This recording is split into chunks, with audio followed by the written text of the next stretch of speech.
Gazipur Dutch Bangla ব্যাংকের ATM booth থেকে টাকা লুটের ঘটনা তদন্তের অগ্রগতি দাবি পুলিশের। ময়মনসিংহ থেকে ট্রাঙ্ক উদ্ধার হলেও পাওয়া যায়নি টাকা।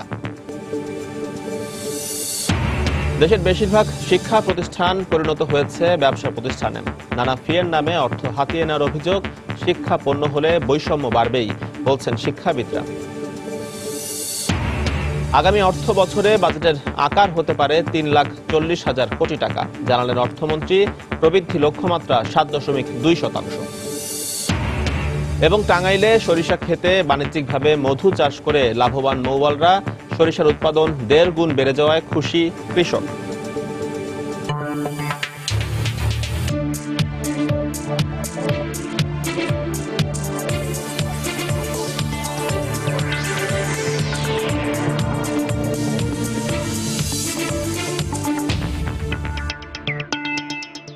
দেখছিলেন শিরোনাম। আমন্ত্রণ জানাচ্ছি দেশ ও দেশের বাইরের অর্থ বাণিজ্যের নানা খবর নিয়ে আমাদের নিয়মিত আয়োজন এ সময় বাণিজ্য। আপনাদের সঙ্গে রয়েছি আমি এজি মাহমুদ। গাজীপুরের ডাচ বাংলা ব্যাংকের এটিএম বুথ থেকে রহস্যজনকভাবে ১,৮৪,০০,০০০ টাকা লুটের ঘটনায় জিজ্ঞাসাবাদের জন্য ৭ জনকে আটক করা হয়েছে। তবে এখনও টাকা উদ্ধার হয়নি। এ ঘটনায় অজ্ঞাত বেশ কয়েকজনকে আসামি করে একটি মামলা দায়ের করা হয়েছে।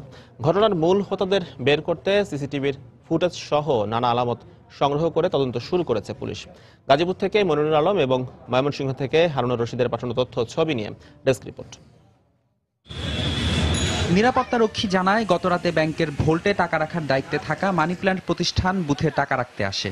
এ সময় একদল দুর্বৃত্ত টাকা ভর্তি মাইক্রোবাসে হামলা করে। পরে নিরাপত্তারক্ষীদের আটক করে টাকা ভর্তি মাইক্রোবাস নিয়ে পালিয়ে যায় তারা। পিকআপটা ব্রেক করার সাথে একবারে ৯-১০ জন এসে একবারে শাটারে বাড়ি মারার পরে তারপরে ২ জন আবার আমাকে আটাক করে ওইখানে। তারপরে আমি চিল্লাইতে মানে ওই সাইডে ইগুলো থাকে সিকিউরিটিগুলো মার্কেটে আর যে আনসার বাহিনী ইগুলো, তা ওদেরকে নিয়ে আস্তে আস্তে দেখি এখানে গাড়িও নাই, কিছু নেই। আর অ্যাপ্রক্সিমেটলি ১.৫ কোটি টাকার উপরে হবে, বিলো ২ কোটি টাকা এই ধরনের একটা ফিগার হবে।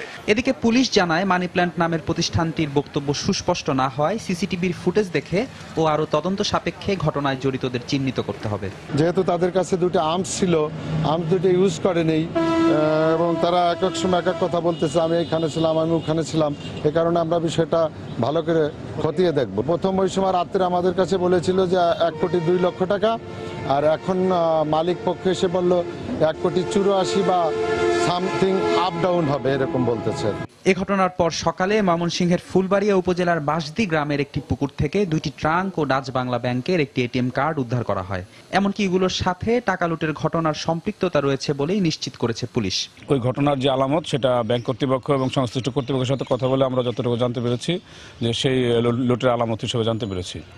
যার কারণে আমরা এখানে এসেছি এবং আমরা ওই কর্তৃপক্ষের সাথে কথা বলে দেখলাম যে আলামতের গায়ে যে লেভেল কিংবা যে নাম্বারগুলো লেখা আছে এটার সাথে মিলেছে। এখনো কোনো ক্লো এভাবে পাওয়া যায় না, তদন্ত শেষ হলে তো বলা যাবে বিষয়টা। যখনই আমরা আলামত হিসেবে বাক্সটা পাওয়া গেছে শুনেছি, তখন আমরা আরো বেশি তৎপর হয়েছি এবং আমরা চেষ্টা চালাই যাচ্ছি। খুব শীঘ্রই আমরা আশা করি আমরা আসামিদের শনাক্ত করতে পারবো। এদিকে বিকেলে মানি প্ল্যান্ট লিংক প্রাইভেট লিমিটেডের পক্ষ থেকে কালিয়াকৈর থানায় অজ্ঞাতনামা বেশ কজনকে আসামি করে মামলা দায়ের করা হয়েছে। সময় সংবাদ, গাজীপুর। গাজীপুরের ডাচ বাংলা ব্যাংকের এটিএম বুথ থেকে টাকা লুটের মামলা তদন্তে বেশ কিছু তথ্য বেরিয়ে এসেছে বলে জানিয়েছে পুলিশ। খুব শিগগিরই এই ঘটনার রহস্য উদ্ঘাটন ও জড়িতদের আটক করা সম্ভব হবে বলে জানিয়েছেন কালিয়াকৈর থানার উপপরিদর্শক ও মামলা তদন্ত কর্মকর্তা এম এ মজিদ বকুল। সকালে সময় সংবাদকে তিনি একথা জানান। তদন্ত করছি এখন, এবং তদন্তের যে বিভিন্ন জায়গা থেকে যে তথ্য পেয়েছি পজিটিভ বিষয় আর কি। আমরা যত শীঘ্রই এর একটা ভালো পজিটিভ রেজাল্ট আনবো। কোনো ডাকাতি বা ছিনতাইয়ের ঘটনা অবশ্যই যে কোনো সংঘবদ্ধ চক্র এই ঘটনা ঘটায়, আর আমরা ওই লক্ষ্য ধরে আমরা চেষ্টা করছি। দর্শক, এই মুহূর্তে গাজীপুরের শফিপুরে রয়েছেন আমাদের রিপোর্টার কামরুজ্জামান মামুন। ঘটনার সর্বশেষ তথ্য জানতে আমরা এখন সরাসরি চলে যাচ্ছি তার কাছে। মামুন, রয়েছি সেই এটিএম বুথটির সামনে, যে এটিএম বুথ থেকে গত বুধবার রাত ২:৩০টার দিকে প্রায় ২ কোটি টাকা এখান থেকে ছিনতাই হয়ে যায়। এবং আপনাকে এখন যদি একটু দেখাই তো আপনি নিশ্চয়ই দেখতে পাবেন যে সেই এটিএম বুথটি কিন্তু এখন বন্ধ রয়েছে এবং এখান থেকে টাকা উত্তোলন সম্পূর্ণরূপেই বন্ধ রয়েছে। এবং এখানে যে সিকিউরিটি ম্যান ছিল, যে সিকিউরিটির দায়িত্বে যিনি ছিল, তাকে কিন্তু পরিবর্তন করে নতুন সিকিউরিটি এখানে নিয়ে আসা হয়েছে। তো তার সাথে আমরা কথা বলেছিলাম, তিনি জানিয়েছেন যে গত রাত গতকাল বৃহস্পতিবার সন্ধ্যা 6টা থেকে কিন্তু এখানে তিনি দায়িত্ব পালন করছেন। তবে এখানে এসে এই যে কিছু নতুন তথ্য আমরা পেয়েছি, আপনাকে একটু জানিয়ে রাখি।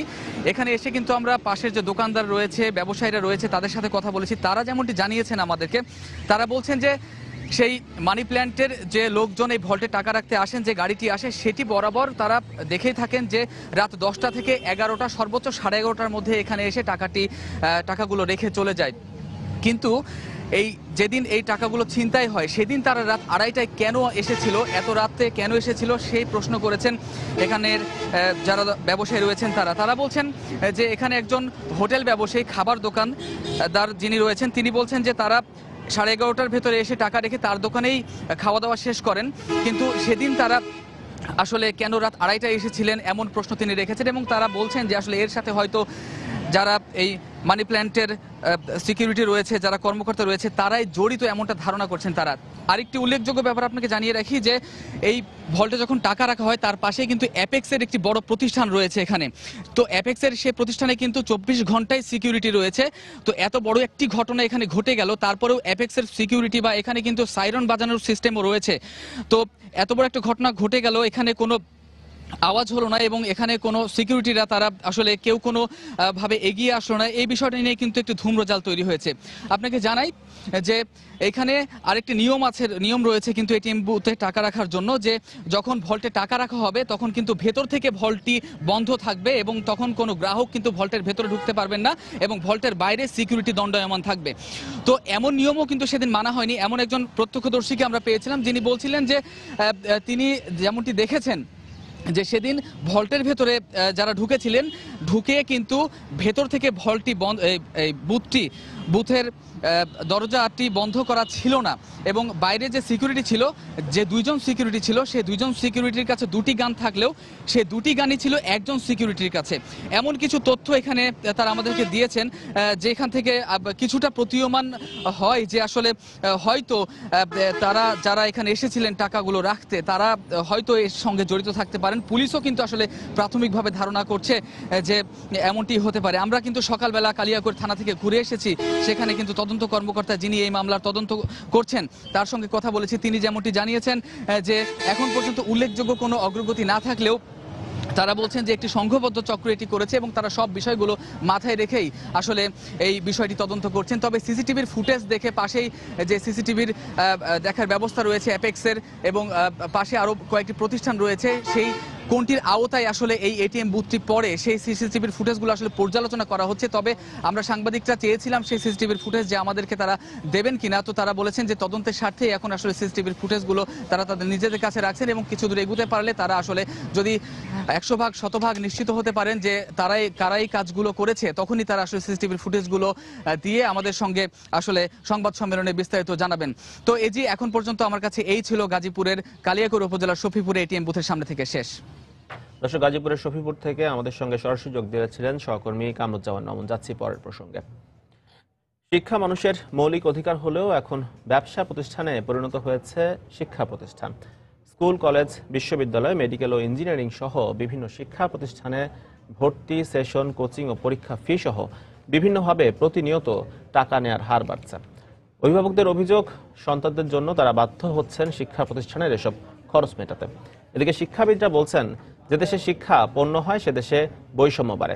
বিস্তারিত দেখুন শরীফুল ইসলামের প্রতিবেদনে। সন্তানদের ভবিষ্যতের কথা চিন্তা করেই শিক্ষা প্রতিষ্ঠানে পাঠান অভিভাবকরা। তাই প্রয়োজন আর চাহিদার সাথে তাল মিলিয়ে পাল্লা দিয়ে বাড়ছে শিক্ষা প্রতিষ্ঠান। কিন্তু কর্তৃপক্ষের মনিটরিং এর অভাবে প্রতিষ্ঠানগুলো সেবা প্রতিষ্ঠান থেকে ব্যবসায়িক প্রতিষ্ঠানে পরিণত হচ্ছে বলে অভিযোগ অভিভাবকদের। 5th ইয়ার পর্যন্ত আপনাদের অ্যারাউন্ড 25 লাখ। মেধা থাকা সত্ত্বেও অনেকে টাকার জন্য পড়তে পারতেছে না। যেই অভিভাবকরা টিচারদের বাসায় বাসায় দৌড়াইতে পারছে, তাদের বাচ্চারা প্লেসে টিকে যাচ্ছে। মনিটরিং করা হচ্ছে না, পর্যালোচনা করা হচ্ছে না যে আসলে কোন স্কুল কত টাকা বেতন নিচ্ছে। আইনি নিষিদ্ধ আছে, তাহলে তো ওই রকম ভাবে পদক্ষেপ নেওয়া হচ্ছে না। আমি তো জায়গায় জায়গায় কোচিং সেন্টার দেখতে পাচ্ছি। ইউনিভার্সিটি যেগুলো আছে তাদের অনেক বেশি কস্টলি, সেগুলো নিয়ন্ত্রণ ভারটা কি এখন গভর্নমেন্ট করবে না? দেশের 30% মানুষ শিক্ষার বাইরে। বৈষম্য দূর করতে দরকার শিক্ষার প্রসার, কিন্তু কিছু মানুষের স্বার্থের কাছে বলি হচ্ছে শিক্ষা অধিকার। তাই সমাধানে শিক্ষায় বিনিয়োগ বাড়ানো সহ মানসম্মত প্রাথমিক শিক্ষায় গুরুত্ব বাড়ানোর তাগিদ শিক্ষাবিদদের। মহামান্য আদালতের নির্দেশনা থাকা সত্ত্বেও এই কোচিং বাণিজ্য এবং ভর্তি বাণিজ্য দুটোই এখন রমরমা ব্যবসা। যে দেশে শিক্ষা পণ্য হয়ে যায় সেই দেশে বৈষম্য বাড়ে। পঞ্চম শ্রেণীর পর সমাপনী পরীক্ষা একটা হয়, অষ্টম শ্রেণীর পর আরেকটা হয়, অত্যন্ত অপ্রয়োজনীয় দুটো পরীক্ষা। এর ফলে গ্রাম পর্যায়ে কোচিং বাণিজ্য সম্প্রসারিত হয়ে গেছে। প্রশ্ন ফাঁস ইত্যাদির মতো নিকৃষ্ট কার্যক্রম, তার সঙ্গে আমাদের পরিবারগুলি জড়িত হয়ে পড়ছে এবং শিক্ষকরা জড়িত হয়ে পড়ছে। সামাজিক আন্দোলন ও সচেতনতার মাধ্যমে এসব সমস্যা সমাধানের গুরুত্ব আরোপ শিক্ষামন্ত্রীর। শিক্ষায় আমরা ব্যবসা অ্যালাউ করবো না, তাই বললেই কি হবে? অনেক টাকা বাড়ছে, আমাদের মধ্যবিত্ত শ্রেণী কিন্তু এখন বেড়ে অনেক 5 কোটি লোক উত্তীর্ণ হয়ে গেছে। আপনি 3 জন থাকলে আমি 5 জন রাখতেছি। শিক্ষা, স্বাস্থ্যসহ মৌলিক অধিকারের মধ্যে বৈষম্য কমলে দেশে বিভেদ কমে আসবে বলে মনে করেন সংশ্লিষ্টরা। শরীফুল ইসলাম, সময় সংবাদ, ঢাকা।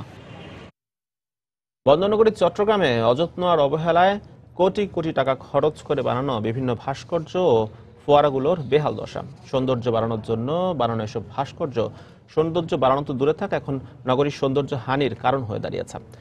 জাতীয় দলের ক্রিকেট খেলোয়াড়দের অবয়বে বানানো ভাস্কর্যগুলোর অবস্থা খুবই খারাপ।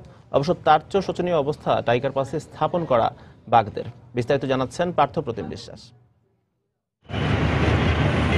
প্রথম এবং শেষবারের মতো নগরীর সৌন্দর্য বর্ধন করা হয়েছিল 2011 সালে। বিশ্বকাপ ক্রিকেটকে উপলক্ষ করে সাজানো হয়েছিল নগরীকে, কিন্তু সে সময় স্থাপিত ভাস্কর্যগুলো অযত্নে অবহেলায় অনেকটা শ্রীহীন। নগরীর নিমতলার মোড়ে স্থাপন করা 11 জন ক্রিকেটারের ভাস্কর্য বর্তমানে অনেকটা বেহাল অবস্থার মধ্যে রয়েছে। কোনোটির হাত নেই তো কোনোটির ব্যাট নেই, আর লাল সবুজের জার্সিতে ধুলা জমতে জমতে মুছে যেতে বসেছে বাংলাদেশ দলের নামও। এছাড়া নগরীর টাইগার পাস এলাকায় স্থাপন করা 3টি বিশাল আকারের বাঘও রয়েছে অনেকটা দুরবস্থার মধ্যে।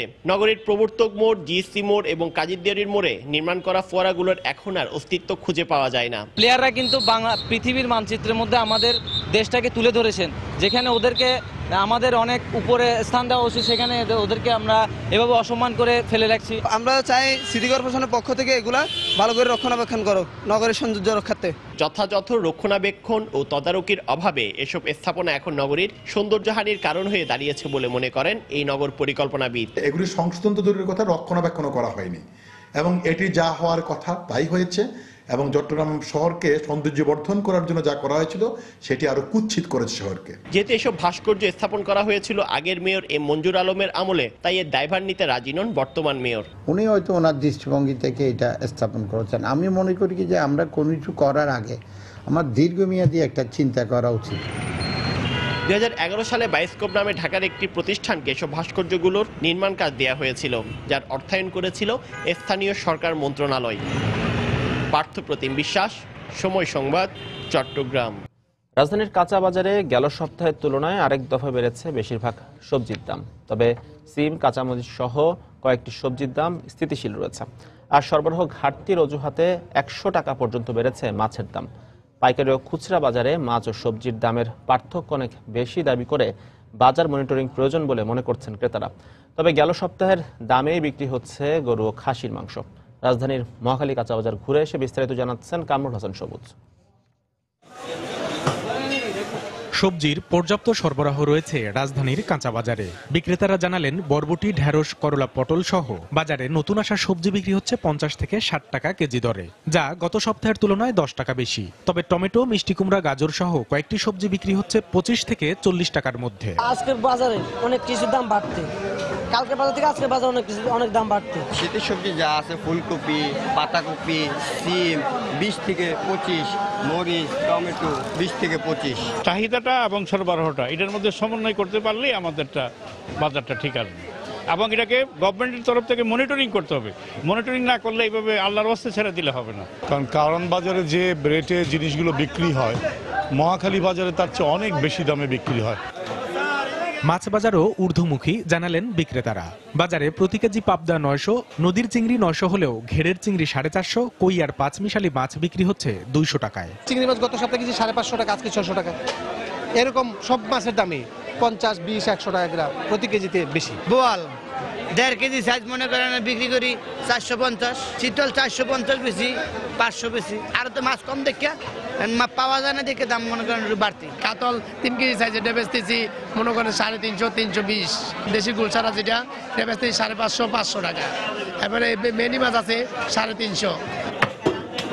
তবে 2 সপ্তাহ আগে দাম বাড়ার পর স্থিতিশীল রয়েছে গরু ও খাসির মাংসের দাম। প্রতি কেজি গরু 400, খাসি 650 আর ব্রয়লার মুরগি বিক্রি হচ্ছে 160 টাকায়। কামরুল হাসান সবুজ, সময় সংবাদ, ঢাকা। আগামী অর্থ বছরে বাজেটের আকার হতে পারে 3,40,000 কোটি টাকা আর প্রবৃদ্ধি লক্ষ্যমাত্রা ধরা হবে 7.2%। বৃহস্পতিবার এনইসি সভাকক্ষে অর্থনীতি সংক্রান্ত থিঙ্ক ট্যাঙ্কদের সঙ্গে 2016-17 অর্থ বছরের প্রাক বাজেট আলোচনায় কথা বলেন অর্থমন্ত্রী আবুল মাল আব্দুল মুহিত। বড় বাজেট হাতে নিয়ে তা বাস্তবায়ন চ্যালেঞ্জ হবে বলে মনে করছেন অর্থনীতিবিদরা। প্রতি বছরই আকার বাড়ছে বাজেটের, সেই সঙ্গে বাড়ছে রাজস্ব আয় ব্যয়ের হিসেবও। 1972-73 অর্থ বছরে 786 কোটি টাকার বাজেট সবশেষ 2015-16 অর্থ বছরে ঠেকেছে 2,95,000 কোটি টাকা। আর আগামী অর্থ বছরের বাজেট হতে পারে 3,40,000 কোটি টাকার। নীতি নির্ধারণী পর্যায়ের প্রতিনিধিদের সঙ্গে প্রথম প্রাক বাজেট আলোচনায় এমন ইঙ্গিত দেন অর্থমন্ত্রী। নতুন বাজেটে বড় প্রকল্পগুলোর জন্য আলাদা বরাদ্দের পরিকল্পনার কথাও জানান তিনি। 3,40,000 সুতরাং এটা it has to be recognized that there has been substantial increase in efficiency levels, যার ফলে এত দূর পর্যন্ত এগুলো সম্ভবপর হয়েছে। ওই মেগা প্রজেক্টসের জন্য একটা আলাদা ক্যাপিটাল বাজেট করার একটা চিন্তা ভাবনা আছে। Probably we'll start with 4 or 5 projects. সভায় গবেষণা ও শিক্ষায় বাজেট বাড়ানো, কৃষি খাতে বড় প্রকল্প হাতে নেয়া, বিনিয়োগ বাড়ানো, জ্বালানি তেলের দাম সমন্বয়, রাজস্ব বাড়ানো সহ বিভিন্ন পরামর্শ তুলে ধরেন অর্থনীতিবিদরা। পাশাপাশি বৈশ্বিক অর্থনীতিতে বিভিন্ন পণ্যের দাম কমার সুযোগ কাজে লাগিয়ে বাজেট বাড়ালে তা বাস্তবায়নই বড় চ্যালেঞ্জ বলে মনে করেন তারা। সরকারি খাতে বড় বাজেটের এখন সুযোগ, কারণ it is needed and you have the resources. এটা একটা সুযোগও এবং এটা একটা চ্যালেঞ্জও। কৃষির দিকে আরেকটু নজর দিতে হবে, সেখানেও কিন্তু বড় বড় মেগা প্রজেক্টসের একটা প্রয়োজনীয়তা আছে। এগ্রিকালচার কমোডিটাইজেশনকে এবং উন্নত মার্কেটিং প্রযুক্তিকে এখানে আমরা ইন্ট্রোডিউস করতে পারি। কর্পোরেট ট্যাক্সের রেট কমিয়ে সব বড় কর্পোরেটের জন্য আসলে এক ধরনের ট্যাক্স থাকা উচিত। হয়তো কিছু পার্থক্য থাকবে ব্যাংকিং, লোকাল, পাবলিক, সেটাতে। এছাড়া সাম্প্রতিক সময়ের অর্থ জালিয়াতির ঘটনায় আরও সতর্ক থাকার পরামর্শ দেন অর্থনীতিবিদরা। সানবীর রূপল, সময় সংবাদ, ঢাকা। আগামী 2 বছরের মধ্যে দেশের বিভিন্ন স্থানে 110টি গ্যাসকূপ খনন করার পরিকল্পনা সরকারের রয়েছে বলে জানিয়েছেন বিদ্যুৎ ও জ্বালানি প্রতিমন্ত্রী নসরুল হামিদ। রাজধানীর একটি বেসরকারি বিশ্ববিদ্যালয়ে গতকাল এক অনুষ্ঠানে তিনি একথা বলেন। বাংলাদেশের জ্বালানি খাত ধীরে ধীরে সক্ষমতা অর্জনের দিকে এগোচ্ছে দাবি করে তিনি আরও বলেন, বাংলাদেশের দক্ষ প্রযুক্তি সম্পন্ন কারিগরি শিক্ষার অভাব রয়েছে।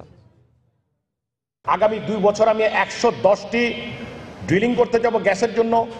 ভোলাতে নতুন করে গ্যাস পাওয়া গেছে। বাংলাদেশে অনেক জায়গায় হয়তো ভবিষ্যতে গ্যাস পাওয়া যেতে পারে। দুঃখের বিষয় হলো we don't have a single mining engineer. Not a single university has got that kind of faculty to teach mining engineering. আগামীতে $14 বিলিয়ন ইনভেস্টমেন্ট হবে, 24,000 মেগাওয়াট বিদ্যুৎ তৈরি হবে। You know how many engineers I need? I need thousands of engineers within next 4 years. এপ্রিলের মধ্যে ঢাকা উত্তর city কর্পোরেশনের অবৈধভাবে দখলে থাকা জমি ও ফুটপাত ছেড়ে দিতে ব্যবসায়ীদের প্রতি আহ্বান জানিয়েছেন মেয়র আনিসুল হক। অন্যথায় আইনি ব্যবস্থা নেওয়া হবে বলেও জানান তিনি। রাজধানীর গুলশান ক্লাবে গতকাল এক মতবিনিময় সভায় এ আহ্বান জানান মেয়র। ঢাকা উত্তর সিটি কর্পোরেশনের যত দোকান আছে, সেটা ডিএনসিসির মার্কেট হোক অথবা রাস্তার উপরের মার্কেট হোক, কোনো দোকানদার, মালিক, ভাই বোন তার বরাদ্দকৃত জায়গার বাইরে 1 ইঞ্চিও দখল করবেন না। আমি বলেছিলাম 7 দিন, আজকে না হয় এটাকে বলি 1 মাস। আসলে এটা 1 মাসের কাজ না। তারপরে কিন্তু আমাদের মোবাইল টিম রাস্তায় রাস্তায় ঘুরবে। আইন মতো যদি একবার ঝামেলা লাগে, দোকান যদি আনিক বা কাউন্সিলর বন্ধ করে দেয়, এই 7 মাসেও 10 মাসে খুলতে পারবেন না। গত 7 বছরে আওয়ামী লীগ সরকার বিদ্যুৎ উৎপাদন 3,200 মেগাওয়াট থেকে 12,000 মেগাওয়াটে উন্নীত করেছে বলে জানিয়েছেন আইনমন্ত্রী অ্যাডভোকেট আনিসুল হক।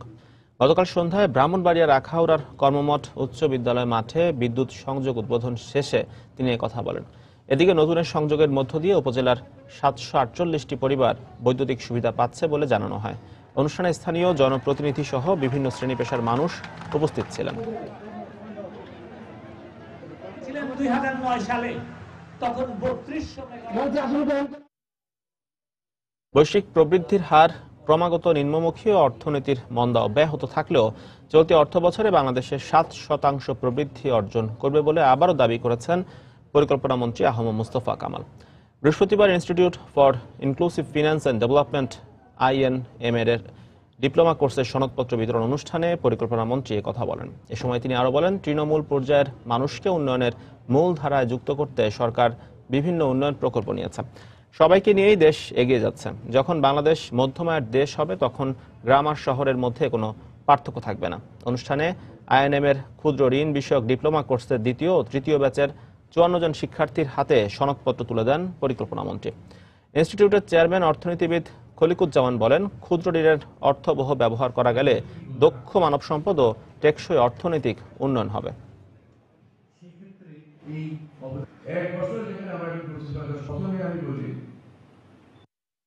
2009 এই রিসেশনটা অত্যন্ত ভয়াবহ। গত বছর সারা বিশ্ব অর্থনীতিতে আমদানি এবং রপ্তানি ট্রেড ভলিউম কমে গেছে 13.9%, অলমোস্ট 14%, এবং প্রজেকশন হচ্ছে 2016 সালে একই রকম যাবে। এর মাঝে আমাদেরকে ইনশাআল্লাহ আমাদের 7% প্রবৃদ্ধি অর্জন করতে হবে, আমরা অর্জন করব। সারা বিশ্বের এই অবস্থার মাঝেও আমাদের যে প্রবৃদ্ধির এর কারণটা কি? কারণ হচ্ছে এই দেশের মানুষ ডিটারমাইন্ড, তারা হোমোজেনিয়াস, কম্প্যাক্ট, এবং এখানে অনেকগুলো জিনিস কাজ করে। বিশ্বের যে কোনো দেশের তুলনায় তথ্য প্রযুক্তির উন্নয়নে বাংলাদেশ দ্রুত অগ্রগতি লাভ করেছে বলে দাবি করেছেন পরিকল্পনা মন্ত্রী। আর তাই এ খাতে বিনিয়োগ বাড়াতে ব্যবসায়ীদের প্রতি আহ্বানও জানিয়েছেন তিনি। অন্যদিকে তথ্য প্রযুক্তি প্রতিমন্ত্রী বলেছেন, আমদানি নির্ভর তকমা ছেড়ে ফেলে পাবলিক প্রাইভেট পার্টনারশিপের আওতায় দেশেই প্রযুক্তিপণ্য উৎপাদনের চেষ্টা করছে বর্তমান সরকার। গতকাল বঙ্গবন্ধু আন্তর্জাতিক সম্মেলন কেন্দ্রে ICT এক্সপো 2016 উদ্বোধনী অনুষ্ঠানে এসব কথা বলেন তারা। দেশের মোট জনসংখ্যার প্রায় 70% বয়সের তরুণ। আনুষ্ঠানিক বিভিন্ন সেক্টরে এর মধ্যেই কর্মসংস্থান হয়েছে প্রায় 40% শিক্ষিত জনগোষ্ঠীর। আর এতে সবচেয়ে বড় ভূমিকা রেখেছে সরকার ঘোষিত ডিজিটাল বাংলাদেশ কার্যক্রম, যেখানে শুধু চাকরির আবেদন কিংবা পড়াশোনাই নয়, বরং দৈনন্দিন জীবনের প্রতিটি ধাপেই এসেছে তথ্য প্রযুক্তির ছোঁয়া। বঙ্গবন্ধু আন্তর্জাতিক সম্মেলন কেন্দ্রে আয়োজিত তথ্য প্রযুক্তি প্রদর্শনীটিও জানান দিচ্ছে এ খাতের অগ্রগতি সম্পর্কে। ইয়াং জেনারেশন যদি ওইভাবে ট্রেন আপ করা যায় তাইলে ডেফিনেটলি দিন শর্ট পিরিয়ড আমরা এর রেজাল্ট দেখতে পাবো। এই মেলার জন্য সারা বছরই মানুষ ওয়েট করতে থাকে নতুন কিছু দেখার জন্য। 6th জেনারেশনের কোরাই 7 এবং কোরাই 5 আমরা নিয়ে আসছি অলরেডি। এই মেলা উপলক্ষে সেগুলোর পরিচিত হবে। এর আগে প্রদর্শনীর উদ্বোধনী অনুষ্ঠানে তথ্য ও প্রযুক্তি প্রতিমন্ত্রী বলেন, বর্তমানে প্রতি বছর 5 লাখের বেশি ল্যাপটপ আর 3 কোটির অধিক মোবাইল ফোন আমদানি হলেও এর চিত্র পরিবর্তনে উদ্যোগ নিচ্ছে সরকার। কালিয়াকৈর হাইটেক পার্কে 353 একর জায়গা তৈরি করেছি এবং 2024 সাল পর্যন্ত ICT সেক্টরকে সম্পূর্ণ আয়কর মুক্ত ঘোষণা করা হয়েছে। তবে বিশ্বের যে কোনো দেশের তুলনায় বাংলাদেশকে তথ্য প্রযুক্তি খাতের বড় বাজার বলে মনে করছেন পরিকল্পনা মন্ত্রী, যে কারণে এ খাতে বিনিয়োগ করতে ব্যবসায়ীদের প্রতি আহ্বান জানান তিনি। 5 কোটিরও বেশি মানুষ ইন্টারনেট ইউজ করে। এত অল্প সময়ের মাঝে পৃথিবীর কোনো দেশ ICT-তে এত সফলতা অর্জন করতে পারে নাই। আপনারা ICT খাতটিকে আরও নারিশ করেন, আরও নার্সিং করেন, আপনারাও লাভবান হবেন, এটা আমি মনে প্রাণে বিশ্বাস করি। 3 দিনের প্রদর্শনীতে কোনো প্রবেশ মূল্য ছাড়াই সকাল 10টা থেকে রাত 8টা পর্যন্ত আসতে পারবেন দর্শনার্থীরা। সঙ্গে থাকবে প্রযুক্তি বিশ্বের খুঁটিনাটি বিষয় নিয়ে 12টি সেমিনারের আয়োজন। জুবাইর ফয়সাল, সময় সংবাদ, ঢাকা। দর্শক, বঙ্গবন্ধু আন্তর্জাতিক সম্মেলন কেন্দ্রে তথ্য যোগাযোগ প্রযুক্তি বিভাগ ও বাংলাদেশ কম্পিউটার সমিতির যৌথ উদ্যোগে চলছে ICT এক্সপো 2016। আর এই মুহূর্তে সেখানে রয়েছেন সহকর্মী ইমতিয়াজ আহমেদ। মেলার দ্বিতীয় দিনের খবরাখবর জানতে আমরা এখন সরাসরি চলে যাচ্ছি তার কাছে। ইমতিয়াজ।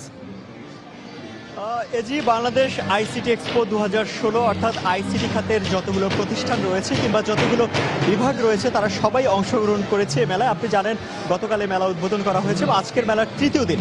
3 দিনের এই মেলায় প্রযুক্তি খাতের বিভিন্ন প্রতিষ্ঠান অংশগ্রহণ করেছে। বিভিন্ন হার্ডওয়্যার প্রতিষ্ঠান যেমন এখানে এসেছে, তেমনি এসেছে বিভিন্ন সফটওয়্যার প্রতিষ্ঠানও, নতুন নতুন বিভিন্ন আবিষ্কারও নিয়ে এসেছেন অনেক প্রতিষ্ঠান। তাদের বিভিন্ন প্রযুক্তি এই মেলার মাধ্যমে প্রদর্শন করছেন। বাংলাদেশের প্রযুক্তি খাতকে আরও বেশি এগিয়ে নিতে এবং প্রযুক্তি খাতের বিভিন্ন বিষয়গুলোকে তুলে ধরতে কিন্তু আসলে এই মেলার আয়োজন করা হয়েছে। এখানে নতুন নতুন যে প্রযুক্তিগুলো তারা তুলে ধরছেন তার মধ্যে অন্যতম একটি যদি আমি বলি, তারা এখানে ড্রোন প্রদর্শন করছে বিভিন্ন প্রতিষ্ঠান, রোবট প্রদর্শন করছে বিভিন্ন প্রতিষ্ঠান থেকে। তারা নিজস্ব প্রযুক্তির মাধ্যমে কিংবা নিজস্ব টেকনোলজি দিয়ে তারা আসলে সেগুলো দেখানোর চেষ্টা করছেন। একই সঙ্গে আমি কিছুক্ষণ আগে কথা বলেছি একটি প্রতিষ্ঠানে, তারা আসলে চাচ্ছেন ডিসেবল যে রয়েছে মানুষ, তাদেরকে ব্রেন কন্ট্রোল করার জন্য একটি ডিভাইস তারা নিয়ে এসেছেন। তারা চাচ্ছেন আসলে নতুন নতুন প্রযুক্তিগুলোকে এখানে তুলে ধরার জন্য। এখানে বিভিন্ন হার্ডওয়্যার প্রতিষ্ঠান অংশগ্রহণ করেছে, বিভিন্ন ল্যাপটপ কিংবা ডেস্কটপ প্রতিষ্ঠানও এখানে এসেছে, তারা কিন্তু সেই বিষয়গুলোকে তুলে ধরছেন। মেলার আয়োজকে রয়েছে বাংলাদেশ আইসিটি ডিভিশন এবং বাংলাদেশ কম্পিউটার সমিতি। তারা এই মেলার এখানে আয়োজন করেছে। তারা চাচ্ছে বাংলাদেশের সবগুলো প্রতিষ্ঠানকে একই ছাদের নিচে তুলে ধরার জন্য এই মেলার তারা আয়োজন করেছে। এবং একই সঙ্গে যদি আমি আপনাকে আরেকটি বিষয় বলে দেই যে নতুন নতুন যে প্রতিষ্ঠানগুলো বাংলাদেশের নিজস্ব যে প্রতিষ্ঠানগুলো তৈরি হয়েছে, সফটওয়্যার খাতে আসলে নতুন নতুন কিছু প্রতিষ্ঠান বাংলাদেশে এগিয়ে এসেছে। আপনি জানেন বিগত কয়েক বছর থেকেই বেশ কয়েকশো কোটি টাকার সফটওয়্যার রপ্তানি হচ্ছে, তো সেগুলো তারা তুলে ধরছেন। বাংলাদেশ এবং দেশের বাইরের বিভিন্ন প্রতিষ্ঠানও কিন্তু এখানে অংশগ্রহণ করেছে। তারা তাদের বিভিন্ন প্রতিষ্ঠান পণ্যগুলো এখানে তুলে ধরার চেষ্টা করছেন। আমি এমনই একটি প্রতিষ্ঠানের সঙ্গে কথা বলবো। আমি এখন রয়েছি স্যামসাংয়ের একটি শোরুমে, এখানে জানার চেষ্টা করবো আসলে কি কি ধরনের পণ্য তারা নিয়ে এসেছেন।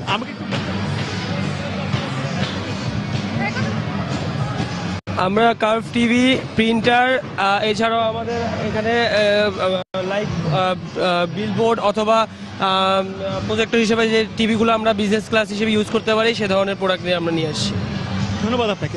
তিনি যেমনটা বলছিলেন, তারা ওয়ার্ল্ড বিভিন্ন ক্লাসের যে প্রতিষ্ঠানগুলো রয়েছে সেগুলো যেমন তারা এখানে প্রদর্শন করছেন, একই সঙ্গে কিন্তু তারা আসলে চাচ্ছেন বাংলাদেশের নিজস্ব যে প্রযুক্তিগুলো রয়েছে সেগুলো আসলে তুলে ধরতে চাচ্ছেন। এবং ক্রেতাদের সঙ্গে আমি কথা বলেছি, তারা আমাদেরকে যেমনটা বলেছেন যে এ ধরনের মেলার মাধ্যমে তারা আসলে চাচ্ছেন যে বাংলাদেশের নিজস্ব প্রযুক্তি এবং দেশের বাইরে যে অত্যাধুনিক আধুনিক যে প্রযুক্তিগুলো এসেছে সেগুলো আসলে তারা এখানে তুলে ধরতে চাচ্ছেন। একই সঙ্গে বাংলাদেশের বিভিন্ন মোবাইল প্রতিষ্ঠানে অংশগ্রহণ করেছে। আপনি জানেন যে বাংলাদেশে বেশ কয়েকটি মোবাইল প্রতিষ্ঠান কিন্তু আসলে প্রতিষ্ঠিত হয়েছে, নিজ ব্র্যান্ড তারা তৈরি করতে চাচ্ছেন, সেগুলো কিন্তু আসলে তারা এই মেলার মাধ্যমেই তুলে ধরছেন। এবং একই সঙ্গে সফটওয়্যার বিভিন্ন ফার্ম এখানে এসেছে, তারা যাচ্ছেন দেশীয় বিভিন্ন যে ব্যাংক কিংবা আর্থিক প্রতিষ্ঠান থেকে শুরু করে অন্যান্য প্রতিষ্ঠানের নিজস্ব যে সফটওয়্যার চাহিদা রয়েছে সেগুলো তারা এখানকে আসলে এসব প্রতিষ্ঠানগুলোই তারা করুক এবং বাইরের যে সফটওয়্যার চাহিদা রয়েছে সেগুলো তারা পূরণ করুক। এবং একই সঙ্গে সফটওয়্যার রপ্তানির দিকেও তারা এগিয়ে যাচ্ছেন। বাংলাদেশের নিজস্ব চাহিদা পূরণের দিকে আসলে তাদের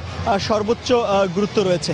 এছাড়া বিভিন্ন ব্রডব্যান্ড কিংবা ইন্টারনেট সার্ভিস প্রোভাইডার প্রতিষ্ঠানগুলো রয়েছে, তারা এখানে অংশগ্রহণ করেছে। এবং দেশে এবং দেশের বাইরের বিভিন্ন যে প্রতিষ্ঠান আগেই বলেছি ল্যাপটপ প্রতিষ্ঠানও কিন্তু এখানে তারা অংশগ্রহণ করেছে, তো সেগুলো আসলে তারা তুলে ধরার চেষ্টা করছেন। এবং আরেকটি বিষয় আমি আপনাকে জানিয়ে দিতে চাই যে এ ধরনের আইসিটি ফেয়ার আসলে এর আগেও বিভিন্ন আয়োজন করা হয়েছে, বেশ কিছু আইসিটি ফেয়ার কিন্তু এর আগে আয়োজন করা হয়েছে। তবে এই আইসিটি ফেয়ারটা একটু ভিন্ন এই কারণে যে এখানে শুধুমাত্র হার্ডওয়্যার কিংবা শুধুমাত্র সফটওয়্যার প্রতিষ্ঠানে অংশগ্রহণ করেনি, সবগুলো প্রতিষ্ঠানই এখানে অংশগ্রহণ করেছে। ইন্টারনেট সংশ্লিষ্ট যত ধরনের তাদের আয়োজন রয়েছে সবগুলোই কিন্তু তারা এখানে নিয়ে এসেছেন। বিভিন্ন যে লজিস্টিক পণ্য রয়েছে সেগুলো কিন্তু তারা এখানে প্রদর্শন করছেন। আমি আরেকটু জানার চেষ্টা করবো আসলে মেলা থেকে তারা কেমন সাড়া পাচ্ছেন, মেলাতে কেমন সাড়া পাচ্ছেন? মেলা থেকে ডেফিনেটলি অনেক ভালো সাড়া পাচ্ছে, কাস্টমারদের আমরা অনেক ভালো সাপোর্ট দিচ্ছি। ইভেন তো আমরা এখানে বিভিন্ন অফার রাখছি, যে অফারগুলো অবশ্যই কাস্টমারের জন্য অনেক বেশি ইফেক্টিভ হবে। আমরা আশা করি কাস্টমার আজকে শুক্রবার অনেক বেশি আসবে। ইভেন তো আমরা কাস্টমারদের জন্য এত বেশি সাপোর্ট দিব যেটা অবশ্যই মেলার বাইরে কিন্তু কখনো তারা এই ফ্যাসিলিটিটা পাবে না। ধন্যবাদ আপনাকে। তিনি যেমনটা বলছিলেন আসলে এই মেলার মাধ্যমে তারা চাচ্ছেন যে কাস্টমারদের সর্বোচ্চ গুরুত্ব দিতে এবং কাস্টমারদের চাহিদা মোতাবেক আসলে সেই বিষয়গুলো কি তারা তুলে ধরতে চাচ্ছেন মেলার মাধ্যমে। এবং গতকাল মেলা শুরু হওয়ার পর আগামী 5 তারিখ পর্যন্ত মেলা চলবে এবং প্রতিদিনই তারা সেই ধরনের সর্বোচ্চ সেবা দেওয়ার চেষ্টা করছেন এবং এ ধরনের মেলার মাধ্যমে নিজস্ব প্রযুক্তি তুলে ধরার পাশাপাশি যারা গ্রাহক রয়েছেন তাদেরকে আসলে সর্বোচ্চ প্রযুক্তির সেবা দিয়ে এই মেলার আয়োজনের অন্যতম লক্ষ্য বলে জানিয়েছেন এখানে অংশগ্রহণকারীরা। তো এই যে বাংলাদেশ আইসিটি ফেয়ার 2016 থেকে এই ছিল সর্বশেষ অবস্থা। দর্শক, বঙ্গবন্ধু আন্তর্জাতিক সম্মেলন কেন্দ্রে চলছে আইসিটি এক্সপো 2016। আজকে মেলার দ্বিতীয় দিন এবং সেখানকার খবরাখবর জানাতে আমাদের সঙ্গে সরাসরি যোগ দিয়েছিলেন সহকর্মী ইমতিয়াজ আহমেদ। যাচ্ছি পরের প্রসঙ্গে। টাঙ্গাইলের সরিষা ক্ষেতে বাণিজ্যিকভাবে মধু চাষ করে কর্মসংস্থানের পাশাপাশি আর্থিকভাবে লাভবান হচ্ছেন মৌয়ালরা। আর মৌমাছি ফুলের পরাগায়ন ঘটানোর ফলে সরিষার উৎপাদন 1.5 গুণ বেড়েছে বলে জানিয়েছেন কৃষকরা। এমন অবস্থায় কৃষক ও মোয়ালদের উৎসাহিত করতে সরকারি উদ্যোগের কথা জানিয়েছেন জেলা কৃষি কর্মকর্তা। কাজী তালুকদারের পাঠানো তথ্য ও রাশেদ খানের ছবি নিয়ে ডেস্ক রিপোর্ট। চলতি রবি শস্য মৌসুমে টাঙ্গাইলের তেলদুয়ার, ভাসাইল ও মির্জাপুর সহ ১২টি উপজেলায় প্রায় ৪২,০০০ হেক্টর জমিতে সরিষা চাষ করা হয়েছে। এসব জমিতে শত শত বাক্সে বাণিজ্যিকভাবে মৌ চাষ করে মধু সংগ্রহ করছেন মৌয়ালরা। এসব মধু গুণে ও মানে উন্নত হওয়ায় বাজারে বেশ চাহিদা রয়েছে বলে জানিয়েছেন মৌয়ালরা। মৌমাছি ফুলের পরাগণ ঘটানোর ফলে সরিষার উৎপাদন ১.৫ গুণ বেড়ে গেছে বলে জানান কৃষকেরা। ৫৬ লাখ পাখিতে ৯ মণ ১০ মণ সরিষা হয় এখন, ফলন বেশি হয় আগের চেয়ে। আগে আমরা এই সব জানতাম না, পরে এরা আসার পরে আমরা মানে বসপার দিতাম না। এখন ২ বছর ধরে আর আসতেছে, আমরা বসপার দিয়ে আমার ফলন খুব ভালো হইতেছে। আমাদের এখন ৩০০ বক্স আছে, এটা বক্সের উপরে লাভ লস। আমার বক্স বেশি, মৌমাছি বেশি, এটার উপরে আর যদি ওয়েদার ভালো থাকে, যে সিজন আমরা ভালো পাই, মোটামুটি ২-৪-৫ লাখ টাকা থাকে। এই অবস্থায় বাণিজ্যিকভাবে মৌমাছি চাষে উৎসাহিত করতে সরকারি উদ্যোগের কথা জানালেন জেলা কৃষি কর্মকর্তা। সরিষা ক্ষেতে মৌ চাষ করা হয়, বাক্স স্থাপন করা যায়, তাহলে ১৫ থেকে ২০% সরিষার ফলন বৃদ্ধি পায়। আমাদের মাননীয় কৃষি মন্ত্রী মহোদয়ের নির্দেশে আমরা এই বছর সারা দেশেই, টাঙ্গাইল সহ সারা দেশে কিন্তু মৌমাছি চাষ বৃদ্ধি করছি, যাতে করে মধুটা পাওয়া যায়। চলতি রবি শস্য মৌসুমে টাঙ্গাইলে ১২০ জন মোয়াল প্রায় ৪,৫০০টি বাক্স বসিয়ে মধু সংগ্রহ করছেন। সপ্তাহে বাক্স প্রতি গড়ে ৪ কেজি করে মধু সংগ্রহ করেন তারা। সময় সংবাদ, টাঙ্গাইল।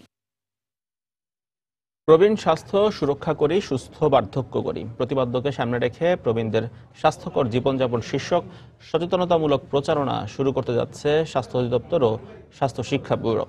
এ উপলক্ষে বৃহস্পতিবার রাজধানীর মহাখালীতে স্বাস্থ্য শিক্ষা ব্যুরোর MIS অডিটোরিয়ামে এক সেমিনারের আয়োজন করা হয়। এতে প্রধান অতিথির বক্তব্যে স্বাস্থ্য অধিদপ্তরের মহাপরিচালক ডক্টর দীন মোহাম্মদ নুরুল হক জানান, দেশের ৪০টি জেলার ৮০টি উপজেলায় ওয়ার্কশপ ও অ্যাডভোকেসি সভার মাধ্যমে প্রবীণদের সার্বিক বিষয়ে জনগণকে সচেতন করা হবে। সারা দেশে এই প্রচারণাটি পরিচালনা করবে ক্রিয়েটিভ মিডিয়া লিমিটেড।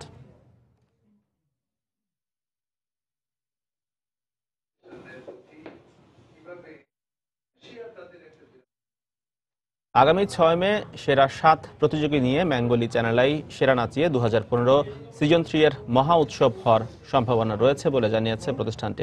বৃহস্পতিবার এক প্রেস বিজ্ঞপ্তির মাধ্যমে তথ্য জানানো হয়। এতে বলা হয়, ৩ মাস আগে দেশের ৭টি বিভাগ থেকে প্রতিযোগিতায় অংশ নেয় ৪৫,০০০ নৃত্য প্রতিযোগী। এর মধ্য থেকে কর্মশালার জন্য বাছাই করা হয় ২৪৫ প্রতিযোগীকে। কর্মশালা শেষে ১০০ জন নির্বাচিত প্রতিযোগীর মধ্যে থেকে ১৫ জনকে বাছাই করা হয়েছে। অনুষ্ঠানটি চ্যানেল আইতে প্রতি শুক্রবার ও মঙ্গলবার প্রচারিত হয় বলেও জানিয়েছে প্রতিষ্ঠানটি। ইমোশনাল হয়ে পড়েছি। আমি বরাবরই বলি যে একটি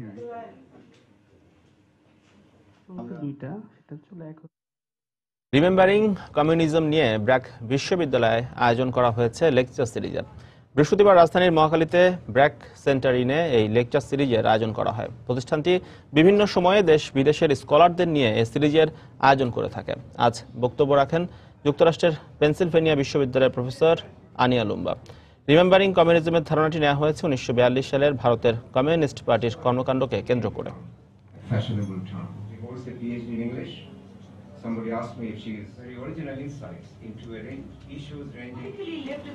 চলতি বছর বিনিয়োগের জন্য সবচেয়ে নিরাপদ উৎসের তালিকায় আবারও শীর্ষে পৌঁছাবে স্বর্ণ। বিভিন্ন দেশে মুদ্রার মান কমায়, শেয়ার বাজারে অস্থিরতা তৈরি হয় এবং জ্বালানির দাম কমায়। এরই মধ্যে উন্নয়নশীল অর্থনীতির দেশগুলো বিনিয়োগ বাড়াচ্ছে স্বর্ণে। অথচ দাম কমায় ডিসেম্বরেও মূল্যবানের ধাতুটি বিক্রির হিড়িক পড়েছিল। ফেব্রুয়ারিতে বেড়েছে স্বর্ণের দামও।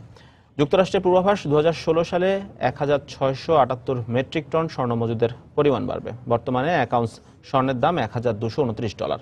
বছরের শেষ দিকে দাম আরও বাড়ার পূর্বাভাস দিয়েছেন বিশ্লেষকরা।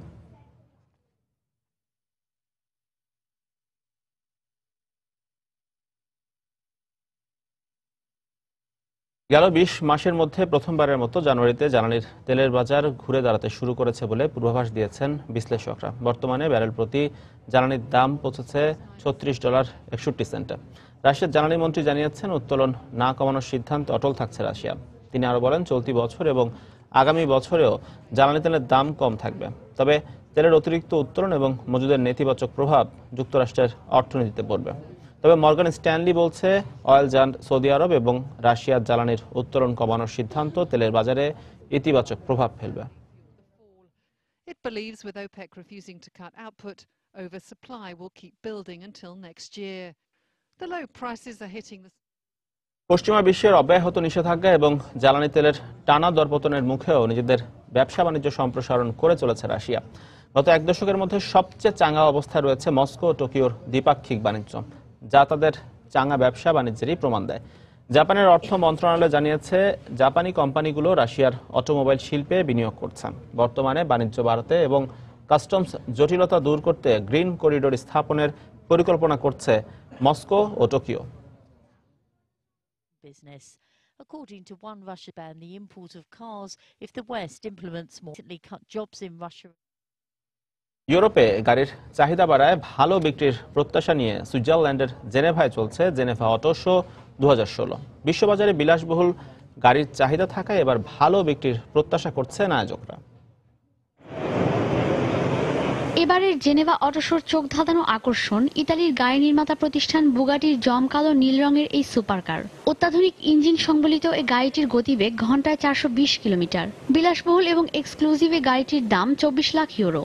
একই সাথে ইতালির আরেক গাড়ি নির্মাতা প্রতিষ্ঠান ল্যাম্বরগিনি নিয়ে এসেছে ল্যাম্বরগিনি সেন্টেনারিও মডেলের এই জমকালো গাড়িটি। উচ্চ ক্ষমতা সম্পন্ন এই গাড়ির দাম ধরা হয়েছে 20 লাখ ইউরো। এ পর্যন্ত এই মডেলের 40টি গাড়ি বিক্রি হয়ে গেছে।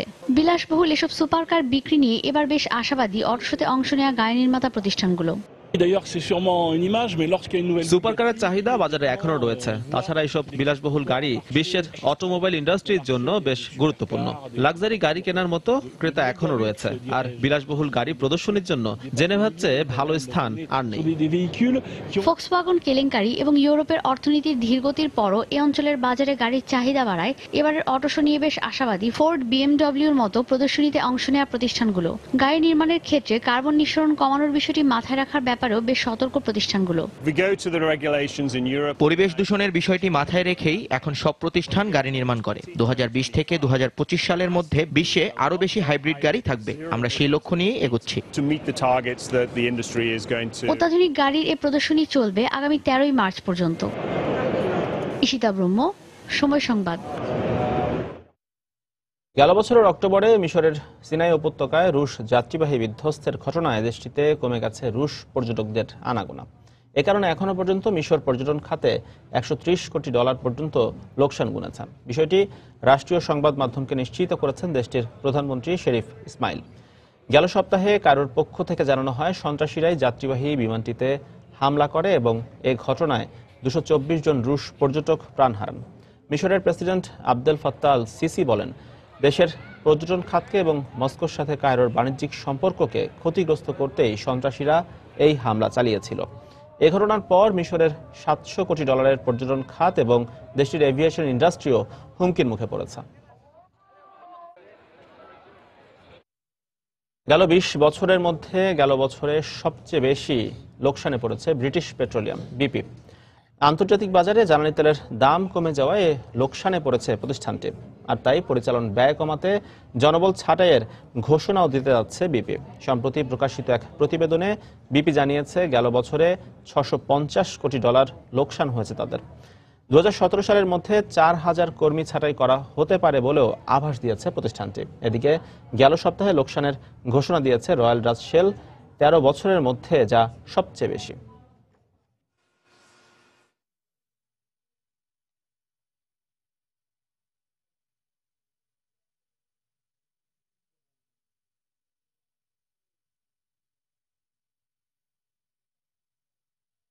$15 লোকবল ছাঁটাইয়ের ঘোষণা দিয়েছে সার্চ ইঞ্জিন জায়ান্ট ইয়াহু। এছাড়াও বিভিন্ন দেশে 5টি কার্যালয় বন্ধ করা হবে বলেও জানিয়েছে প্রতিষ্ঠানটি। গেল কয়েক বছরে প্রযুক্তি বিশ্বে গুগলের মতো অন্যান্য প্রতিদ্বন্দ্বী প্রতিষ্ঠানের সঙ্গে প্রতিযোগিতায় ইয়াহু বেশ পিছিয়ে পড়েছে। গেল বছরের শেষ প্রান্তিকে 15% আয় কমেছে এই প্রতিষ্ঠানটির। অনলাইনে ইয়াহু সার্চ ইঞ্জিনের ব্যবহার ও বিজ্ঞাপন কমে যাওয়ায় আয় কমছে বলে জানিয়েছে কর্তৃপক্ষ। তাই পরিচালন ব্যয় কমিয়ে আনতেই জনবল ছাঁটাই ও কার্যালয় বন্ধ করছে ইয়াহু।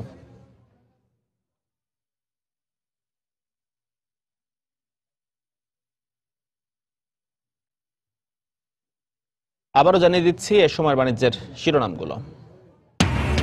গাজীপুর ডাচ বাংলা ব্যাংকের এটিএম বুথ থেকে টাকা লুটের ঘটনা তদন্তের অগ্রগতি দাবি পুলিশের। ময়মনসিংহ থেকে ট্রাঙ্ক উদ্ধার হলেও পাওয়া যায়নি টাকা। দেশের বেশিরভাগ শিক্ষা প্রতিষ্ঠান পরিণত হয়েছে ব্যবসা প্রতিষ্ঠানে। নানা ফিয়ের নামে অর্থ হাতিয়ে নেওয়ার অভিযোগ। শিক্ষা পণ্য হলে বৈষম্য বাড়বেই বলছেন শিক্ষাবিদরা। আগামী অর্থ বছরে বাজেটের আকার হতে পারে 3,40,000 কোটি টাকা, জানালেন অর্থমন্ত্রী। প্রবৃদ্ধি লক্ষ্যমাত্রা 7.2%। এবং টাঙ্গাইলে সরিষা ক্ষেতে বাণিজ্যিকভাবে মধু চাষ করে লাভবান মৌয়ালরা। সরিষার উৎপাদন 1.5 গুণ বেড়ে যাওয়ায় খুশি কৃষকরাও। এই ছিল এই সময়ের বাণিজ্য। যে কোনো খবর পেতে ভিজিট করুন সময়নিউজ.tv আর সঙ্গেই থাকুন সময়ের।